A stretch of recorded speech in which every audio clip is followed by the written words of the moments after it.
main three features of the large gut are the tinea coli,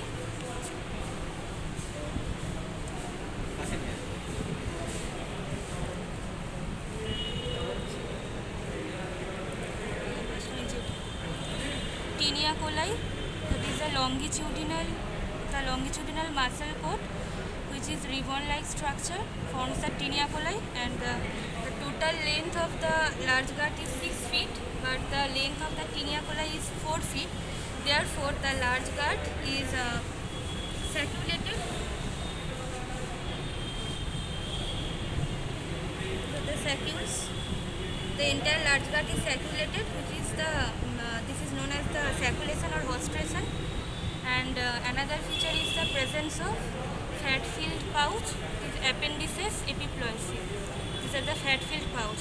The three cardinal features of the large gut are the presence of tinea coli, the long ribbon-like longitudinal muscle coat, the presence of sacculation or hostration,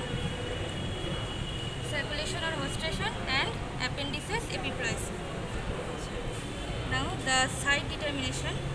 The cecum, that is the most dilated and C-shaped structure, is present in the right iliac fossa. And the sigmoid colon rectum is on the left side.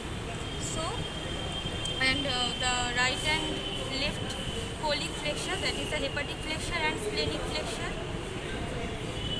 The hepatic flexure is slightly lower than the splenic flexure because of the presence of liver on the right side, and the angle at the junction of the ascending colon and transverse colon, this is a wider angle than the angle at the junction of the transverse colon and descending colon.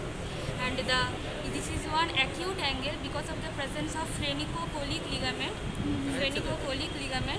that supports the spleen from downwards, and this ligament attaches at the splenic flexure. Therefore, this angle is slightly acute than this one. This is a wider angle. And at the junction at the cecum, this is the terminal part of ileum, that is the ileocecal junction,